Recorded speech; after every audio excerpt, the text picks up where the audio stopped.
David a entendu du bruit dans les toilettes du restaurant où il travaillait. Il est allé voir ce qui se passait et a trouvé deux adolescents qui se moquaient d'un vieil homme à terre.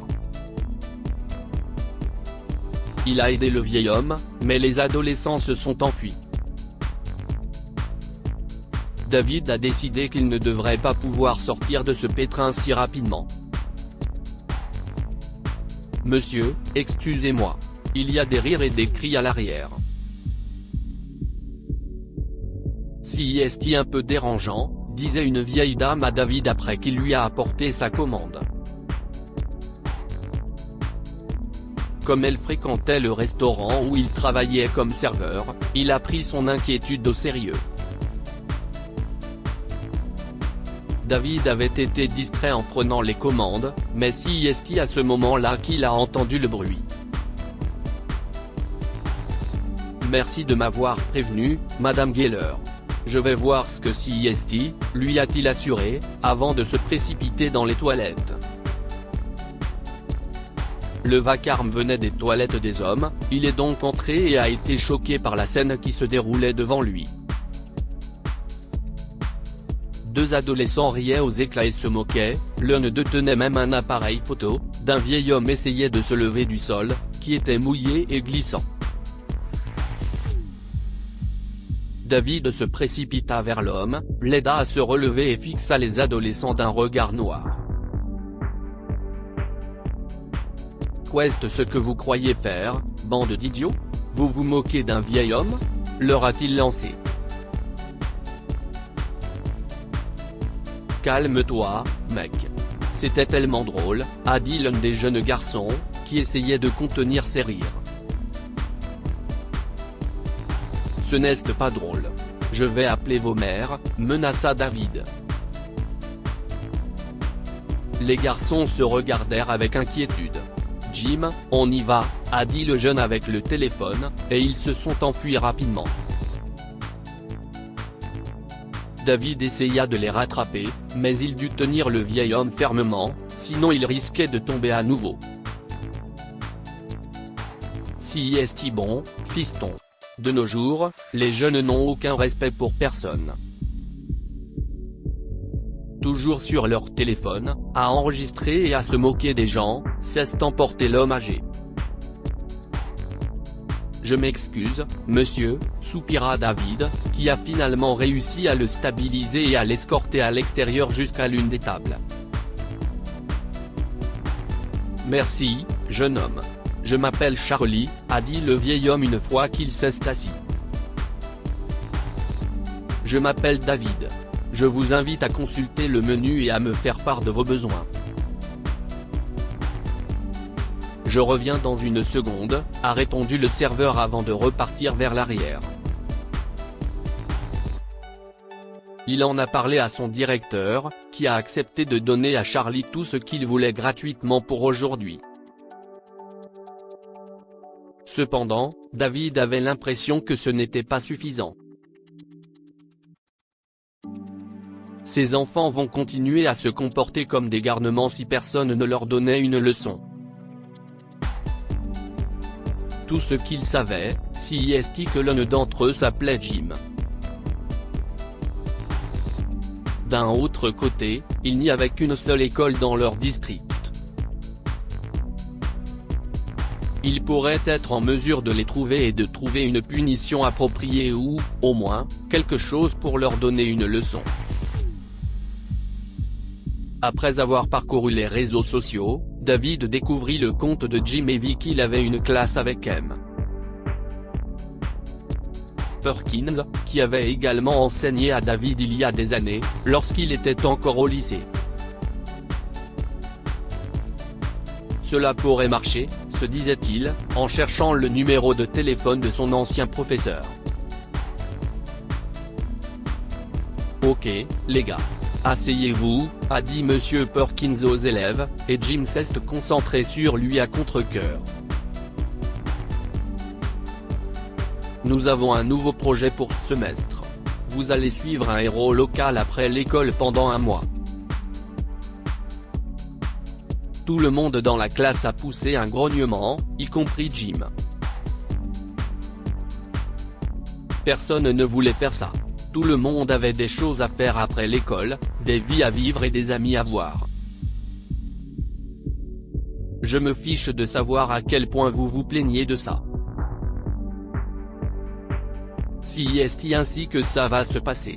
Vous ferez un rapport à la fin du mois et une présentation devant la classe. Cela compte pour 50% de votre note.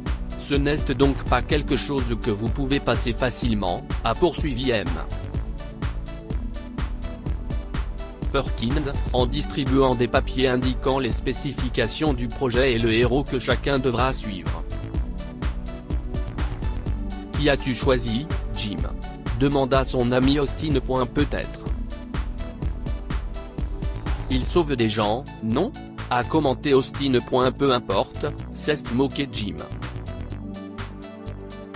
Monsieur Perkins a donné d'autres instructions sur le projet, notamment sur le fait qu'il devait rendre visite à cette personne pendant au moins 1 heure tous les jours de la semaine pendant tout le mois. S'ils ne le faisaient pas, ils seront signalés à M. Perkins et leurs notes baisseront. Je suppose qu'il faut le faire, a dit Jim en retenant son souffle. Mon père me tuera si je ne réussis pas ce cours. Ouais, Austin a acquiescé. Ce ne sera pas si mal. Jim arriva chez Charlie et frappa à la porte tout en programmant une alarme sur son téléphone pour une heure précise. Il ne voulait pas perdre plus de temps chez le vieil homme. Mais ses doigts se sont figés sur l'écran lorsqu'il a vu qui avait ouvert la porte. Oh, si est-il un des plaisantins. Entre, petit, a dit l'ancien pompier avec plus d'enthousiasme que ne l'aurait cru Jim. Son esprit s'est emballé. Quel genre de coïncidence bizarresque si est. Comment suis-je dans ce pétrin ? Ah. Entre, mon garçon. Il y a beaucoup à faire, insista le vieil homme, et Jim suivit le pas. On m'avait prévenu que tu allais venir. J'avoue que je ne pensais pas beaucoup à ce projet, mais si est une bonne idée. Vous vous souvenez de moi ? Bien sûr que je me souviens. Tu es le gamin avec son ami qui s'est moqué de moi alors que je n'arrivais pas à me relever du sol. Je suppose que le karma fonctionne de manière mystérieuse, hein ? Charlie se mit à rire, et le son lui fit l'effet d'un coup de poing au visage. L'adolescent était rouge et se sentait humilié. Je suis désolé, monsieur. Je n'aille pas. Penser, bégaya Jim. Excuse acceptée. Maintenant, j'ai besoin que tu m'aides à faire quelques réparations, et je crois que tu voudrais entendre le récit de mon passé chez les pompiers, continua Charlie en faisant un signe à Jim.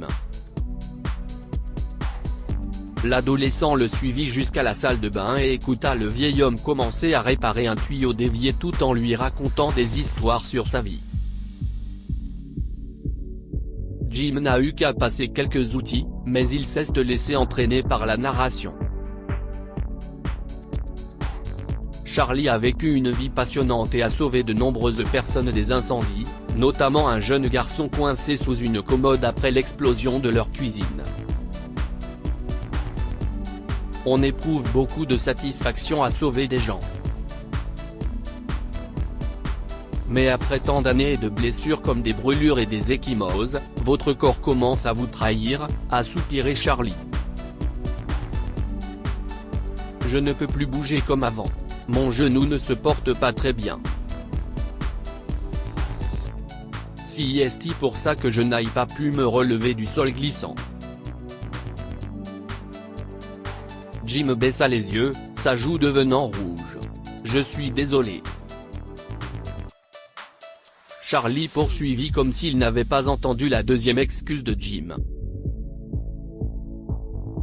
J'ai des cicatrices sur tout le corps. J'ai mal au dos dès 17h et j'ai plus froid que jamais.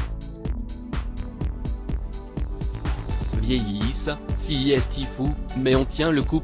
Jim écoutait attentivement. Quelques minutes plus tard, l'alarme de son téléphone s'est déclenchée. « Je suppose que tu dois partir », commenta Charlie. « J'allais commander une pizza. »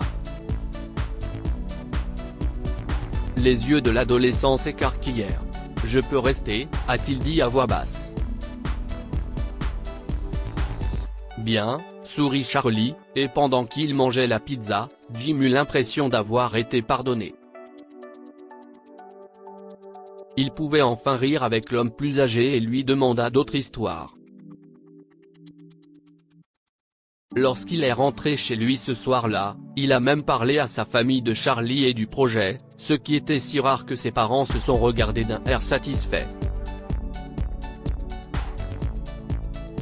Son père, Julius, était dur comme fer avec ses enfants et n'approuvait rien de ce que Jim faisait jusqu'à ce jour.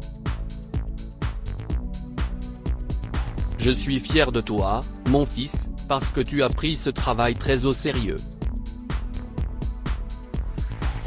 Tu commences à grandir. Il est temps de t'éloigner de ces gamins avec lesquels tu traînes et de commencer à penser à ton avenir. Qui sait? Tu deviendras peut-être pompier, toi aussi. Si est un métier formidable. J'ai failli m'y former moi-même, a raconté Julius. Vraiment? Pourquoi ne l'as-tu pas fait? Demanda Jim. Les hauteurs, ce n'est pas mon truc. Je me suis même évanoui une fois, révéla Julius en souriant, et sa famille se mit à rire. Jim était émerveillé par ce beau moment et par les liens qui l'unissaient à son père.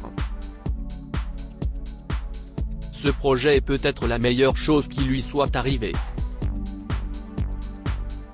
Au cours des 2 semaines suivantes, Jim se rendit chez Charlie à la même heure. Parfois, il partait plus tôt, parfois il restait après le dîner. Mais c'était toujours amusant et intéressant. Il a vu comment Charlie se débattait pour réparer sa maison, dont le papier peint était décollé et les vieux meubles, tandis que presque tous les éviers avaient besoin d'être réparés. Je n'ai pas le budget nécessaire pour réparer les choses correctement, alors je les rafistole. Je pense que je fais du bon travail, a dit le vieil homme et Jim s'est demandé s'il ne pouvait pas faire quelque chose pour lui. Il pourrait demander à son père de lui fournir de vieux matériaux. Petit, et si on allait se promener dans le parc? Je crois que j'ai besoin d'air frais aujourd'hui, proposa le pompier en attrapant son manteau à côté de la porte d'entrée. Bien sûr, répondit Jim, et ils se rendirent au parc local, qui était toujours plein de familles, de gens qui faisaient de l'exercice et d'enfants qui couraient dans tous les sens. Soudain, ils ont vu une sorte d'agitation près d'un arbre. « Allons voir ça », proposa Charlie et ils s'approchèrent. « Qu'est-ce ce qui se passe ?» a demandé Jim, et une femme s'est tournée vers eux. « Il y a un chat coincé dans l'arbre. J'ai appelé les pompiers, mais ils sont apparemment tous occupés avec un incident en ville. Ils ont dit que nous devrions attendre longtemps avant que quelqu'un ne vienne, a expliqué la femme. Mais la pauvre bête n'arrête pas de miauler depuis longtemps. Nous allons vous aider. » Charlie se porta volontaire. « Je ne pense pas que ce soit une bonne idée, monsieur. Vous avez peut-être été pompier, mais vous pouvez à peine bouger maintenant, » a dit Jim alors que le vieil homme s'approchait de l'arbre. « Ce n'est pas moi qui vais le faire. Si est toi qui le feras, » révéla Charlie en sortant une corde de la poche de son manteau. « Quoi ? » demanda Jim, choqué. « Je ne suis pas. Attends, avez-vous apporté une corde avec vous ? Oui, tout le temps. De toute façon, il faut que tu m'écoutes, et tu auras ce chat facilement. Allez, a poursuivi l'ancien pompier. Qu'est-ce ce qu'il y a? Tu vas te dégonfler? Jim regarda l'homme âgé, réalisant qu'il se moquait de lui. Oh, les rôles sont inversés, pensa-t-il en secouant la tête. Bien. Faisons-le, a déclaré le jeune homme en roulant des yeux. Il suivit à la lettre tout ce que Charlie lui avait dit, y compris comment faire des nœuds correctement et grimper à l'arbre en toute sécurité. Ce n'était pas l'arbre le plus haut du parc, mais il était plus grand que tout ce que Jim avait grimpé. Il espérait juste ne pas s'évanouir comme son père l'avait fait une fois. Le processus prit plus de temps que prévu, mais Charlie lui dit qu'il n'y avait pas d'urgence. Il atteignit enfin la branche, et le chat, effrayé, lui permit de le ramasser. Il l'a ramené en toute sécurité et la foule s'est mise à l'acclamer. La femme qui avait appelé les pompiers a emporté le chat, mais tous les autres l'ont félicité pour son courage. C'est à ce moment-là que quelques pompiers sont arrivés. Ils connaissaient Charlie, qui leur a raconté la bravoure de Jim. Il était rayonnant et ses joues étaient enflammées par tous les éloges qu'il avait reçus ce jour-là. Jim n'a jamais été un enfant exceptionnel. Il n'a jamais excellé dans quoi que ce soit et n'a jamais été félicité pour quoi que ce soit. Pourtant, aujourd'hui, l'adolescent a été un héros. Il planait et était exalté. Les pompiers lui avaient dit d'envisager une formation à l'académie après le lycée, et Jim pensait sincèrement que ce serait sa voie. Mais en attendant, Charlie et lui marchaient. Le vieil homme le félicita à nouveau et ils rentrèrent chez lui. Ce soir-là, Jim raconta à sa famille l'histoire de la voiture et son père le regarda à nouveau avec beaucoup de fierté dans les yeux. C'était le plus beau jour de sa vie, et il demanda à Julius d'aider Charlie. Pour réparer une maison, il faut de l'argent, petit. S'il n'a pas le budget, je crains qu'il soit difficile de faire quoi que ce soit de bien, lui répondit Julius en lui tapotant le dos. Je pourrais trouver un travail, a dit Jim en haussant les épaules. Oui. Je crois que je sais où trouver du travail, acquiesça l'adolescent, et son père sourit. Le lendemain, il a trouvé un emploi au restaurant grâce à David, qui connaissait l'histoire du chat et savait à quel point l'enfant était devenu différent après avoir passé quelques semaines avec Charlie. Il travaillait dur, même le week-end, afin qu'il puisse commencer à acheter des choses pour la maison de Charlie immédiatement. Julius l'a aidé à ramasser des objets et a décidé de l'accompagner chez le vieil homme un vendredi pour commencer à réparer la maison de l'homme. Au grand étonnement de tous, Julius reconnut immédiatement Charlie. « Pompier Torrance », s'exclama le père de Jim. Charlie plissa les yeux et secoua la tête, mais Julius se tourna vers Jim et lui raconta une histoire bouleversante. La cuisine a explosé quand j'étais petit, et je me suis retrouvé coincé sous une énorme commode. Il m'a sauvé. Tu es l'enfant de la commode. Bien sûr, a dit Charlie en serrant Julius dans ses bras. Ce gamin, c'était toi? Charlie m'a raconté cette histoire il y a plusieurs semaines. Je n'avais aucune idée, a ajouté Jim en souriant alors que les adultes se séparaient de leur étreinte. Quelle coïncidence. Je peux aussi t'appeler Charlie? Demanda Julius, plus heureux que Jim ne l'avait jamais vu. Bien sûr, tu peux m'appeler Charlie. Entrez, entrez. Entrez, a dit le vieil homme. Nous avons apporté des choses. Il est temps d'arranger cette maison, ajouta Jim avec enthousiasme et retourna à la voiture pour commencer à décharger. Charlie leur était éternellement reconnaissant, et en une journée, sa maison était plus belle que jamais. Alors, petit, tu as ta présentation lundi, n'est-ce pas ? Demanda Charlie alors qu'il ramassait les affaires et finissait la journée. Oui, je dois écrire une dissertation. Ça me rend nerveux, a répondu Jim d'un air penaud. Je n'ai jamais été doué pour les mots non plus. Mais il faut que tu écrives avec ton cœur. N'écris pas ce que tu penses que ton professeur veut entendre, suggéra Charlie, et l'adolescent acquiesça. Un peu plus tard, ils quittèrent la maison de Charlie, promettant de revenir bientôt pour réparer d'autres choses. Le lundi est arrivé, et Jim a transpiré en se présentant devant la classe. Certains parents étaient là, mais pas ceux de Jim parce qu'il avait du travail. Au lieu de cela, il a vu David, le serveur, qui lui a fait signe de commencer à lire. Et cette expérience m'a permis d'en apprendre plus sur moi-même que durant toute ma vie.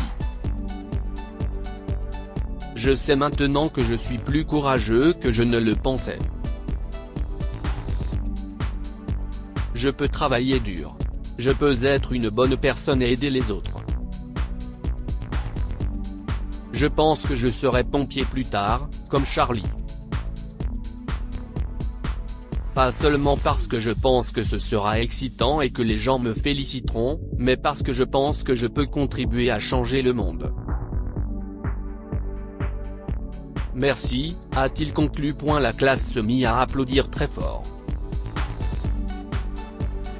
Il vit David applaudir très fort, ainsi que Monsieur Perkins. Certaines mères ont même essuyé quelques larmes, ce qui a fait pleurer Jim. Jim savourait l'attention et l'amour qu'il recevait. Mais dans son esprit, il pensait aux moyens d'aider davantage Charlie et à la façon dont sa famille devrait l'inviter pour Thanksgiving. Il a donc conservé son emploi au restaurant, a continué à acheter des choses pour le vieil homme et à travailler dur jusqu'à ce que sa maison soit entièrement réparée. Tu es mon héros, Jim, a dit Charlie par la suite, et Jim a su qu'il devait faire plus pour les autres. Une fois que Charlie n'a plus eu besoin de lui, l'adolescent a utilisé son argent pour aider d'autres communautés. Certains jours, il s'est porté volontaire auprès des pompiers et a prévu d'entrer à l'académie après avoir obtenu son diplôme. En un mois, sa vie a complètement changé grâce à un pompier à la retraite. Charlie sera toujours son héros. Que pouvons-nous apprendre de cette histoire ? Certains adolescents ont besoin d'un changement dans leur environnement ou dans leur mode de vie pour évoluer. Le comportement d'un enfant peut être dû aux personnes qu'il fréquente ou à son environnement. Parfois, le fait de changer d'environnement ou de rencontrer quelqu'un de nouveau peut les inspirer pour toujours. On peut être un héros de bien des façons. Charlie a été un héros pour beaucoup de gens, y compris le père de Jim, mais Jim est aussi devenu un héros pour l'homme plus âgé, et un chat idiot coincé dans un arbre avant même qu'il ne devienne pompier. Lire aussi, une mère terrifiée voit sa fille adolescente monter dans une vieille camionnette rouillée et la suit. Pour lire plus d'histoires, abonnez-vous à Amo Mama sur Google News.